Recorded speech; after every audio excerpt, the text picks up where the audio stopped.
আসসালামু আলাইকুম। আজকে রিভিশন ক্লাসে টপিক হচ্ছে অ্যাডজেক্টিভ। অ্যাডজেক্টিভ থেকে কিছু কোশ্চেন সবসময় এসে থাকে, তবে এটা আসলে আমরা অনেকে জানি না যে কম্প্রিহেনশন অফ ডিগ্রি এটাও অ্যাডজেক্টিভের অন্তর্ভুক্ত, এবং এখান থেকে হচ্ছে কোশ্চেন আসে, এটা আসলে টপিকটা বুঝতে পারি না। তো আমি অল্প কয়েক মিনিটের মধ্যে পুরো টপিকটা শেষ করার চেষ্টা করবো। হ্যাঁ, এইখানে এই যে পজিটিভ, কম্পারেটিভ, সুপারলেটিভ ডিগ্রি যে ফর্মগুলো আছে, কোনটা কোন ফর্মে আছে, এখান থেকে এই যে ব্যাড, এই যে গুড ব্যাড, এইগুলো মাঝে মধ্যে এসে থাকে। যেমন এই কোশ্চেনটা, এই ব্যাডের সুপারলেটিভ ডিগ্রি কি, এটা অনেকবার আসছে, দেখেন এটা বেশ কয়েকবার পরীক্ষায় আসছে। তো এইভাবে মাঝে মধ্যে এগুলো আসে থাকে, এগুলো খুব কম আসে, এবং সাম্প্রতিক সময়ে এগুলো আসে না বললেই চলে। এটা একটা সময় ছিল যেগুলো এর থেকে বেশি আসতো, কিন্তু সাম্প্রতিক সময় এইখান থেকে আসলে কোশ্চেন আসে না।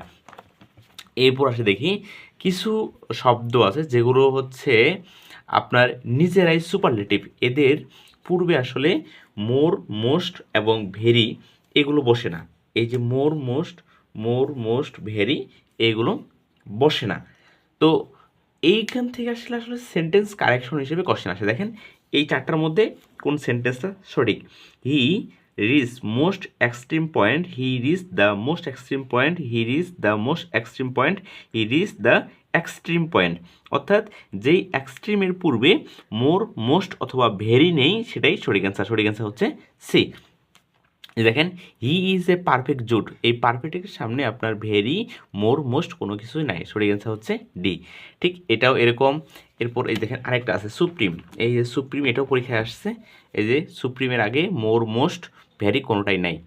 আচ্ছা, এরপর দেখেন এই যে ইউনিক, এর আগে ভেরি, মোর, মোস্ট কোনোটাই নাই, এটা সঠিক অ্যান্সার। এই যে ইউনিক, এর আগে মোর, মোস্ট, ভেরি কোনোটাই নাই, এটা সঠিক অ্যান্সার বা এটাই রাইট। সো এইগুলো এখান থেকে সেন্টেন্স কারেকশন হিসেবে আসবে। আপনার একবার চোখ বুলা নেবেন যেই শব্দগুলো, সেগুলো হচ্ছে আপনার সবগুলো পড়ার দরকার নাই। এই কিছু শব্দ আছে, যেমন হচ্ছে এক্সট্রিম, তারপর হচ্ছে পারফেক্ট, ইউনিক, তারপর সুপ্রিম, এই চারটা শব্দ দিয়ে বেশি আসছে। আচ্ছা, এরপর দেখি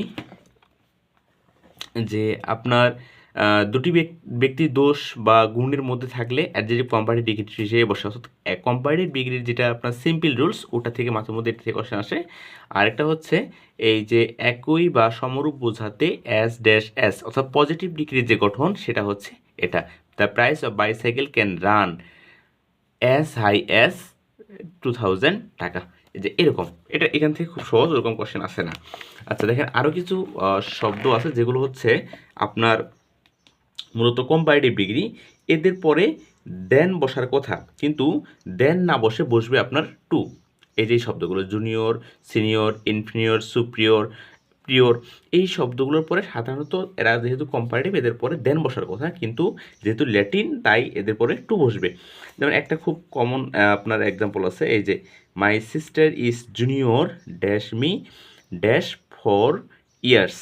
যেহেতু জুনিয়রের পর দেন না বসে টু বসবে, এবং যেহেতু এই জায়গায় সংখ্যা বোঝাচ্ছে, তাই এই জায়গায় বসবে আপনার বাই। এটা বেশ গুরুত্বপূর্ণ, পরীক্ষা বেশ কয়েকবার আসছে। আচ্ছা, এইখানে দেখেন এটা খুব কমন একটা এক্সাম্পল, এবং হচ্ছে যে পরীক্ষায় এটা বিশেষ রিপিট আসছে যে পজিটিভ ডিগ্রি এর পূর্বে ভেরি এবং কম্পারেটিভ ডিগ্রি এর পূর্বে মাস অথবা ভেরি মাস বসে।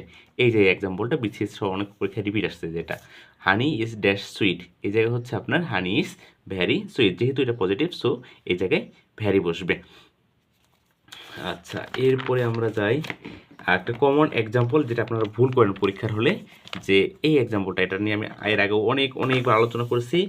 Of the two boys Latif is dash intelligent, এই জায়গায় মোর ইন্টেলিজেন্ট। আচ্ছা, যেই জায়গাটাতে আপনারা ভুল করেন, of of the four books the green is one of the cheapest, this is the better dash of dash the two, এই জায়গায় বেটারের পর আপনারা দিয়ে দিবেন দেন। কিন্তু নিয়মটা হচ্ছে আপনার অফ দ্য টু থাকলে এখানে দা থাকা সত্ত্বেও এটা কম্পারেটিভ ডিগ্রি হবে। এখানে দা আছে কিন্তু তারপরে মোস্ট হবে না, কারণ এই যে অফ দ্য টু দুইজন বসলে তখন আর মোস্ট না বসে মোর বসবে। ওই রকম এখানে ড্যাশ দ্য টু, এখানে অফ দ্য টু হবে, দেন হবে না, অফ দ্য টু হবে।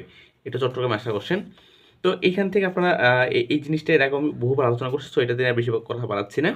আচ্ছা, এখানে আরেকটা এক্সাম্পল আছে, the plus comparative the plus comparative, এটা খুব সহজ। হ্যাঁ, the plus comparative, the plus comparative একটা comparative, the more Ori the better, এই জায়গায় সরি ওই যে লেস হবে মোর, এই যে অর্থ মেলানোর জন্য, অর্থাৎ এক দির পরে আবার কম্পারেটিভ এবং এই পাশে দির পর আবার কম্পারেটিভ দেওয়া আছে। এই জায়গায় যেমন আমি প্রথমবার বললাম যে দা মোর, কিন্তু আসলে অর্থটা মিলাইতে হবে, যে যতই দুশ্চিন্তা কম করবা ততই আসলে ভালো। ঠিক এরকম অর্থ না মিলে যদি আপনি দা মোর ইউ ওরি দেন, মানে অর্থ না মিলে হঠাৎ করেই, কিন্তু এটা নিশ্চিত ভুল করে চলে আসবেন। অ্যাডজেক্টিভ থেকে আর এইখানে আরেকটা কোশ্চেন আসে, এটা সেন্টেন্স কারেকশন হিসেবে, যদিও এটা আপনার সাম্প্রতিক সময়ে খুব বেশি আসতেছে না, যে এই শব্দগুলো the same as, like, similar to, different from ইত্যাদি বাক্যের মাঝে বসে, আর কিন্তু the same, alike, similar, different ইত্যাদি বাক্যের শেষে বসে, এটা সেন্টেন্স কারেকশন হিসেবে আসে। আচ্ছা, এই এক্সাম্পলটা মাঝে মধ্যে আসে, আমি এটা সেন্টেন্স কারেকশন হিসেবে, যে দুটো কম্পারেটিভ একসাথে বসে না, সো একটা কম্পারেটিভ বসবে আই ফিল বেটার টুডে। আমাদের ক্লাসে রিভিশন ক্লাস, হ্যাঁ, যে খুব বেশি একদম ধরে ধরে টপিক প্রত্যেকটা শব্দ পড়াও বিষয়টা এরকম না, এগুলো আপনারা সব পড়ছেন, তারপর আপনাকে জাস্ট একটু রিমাইন্ড করে দিচ্ছি। এই যে এই কোশ্চেনটা আসছে, দেখেন কতবার কোশ্চেনটা আসছে, অনেকবার এই কোশ্চেনটা আসছে। তো এটার সঠিক অ্যান্সার ডি।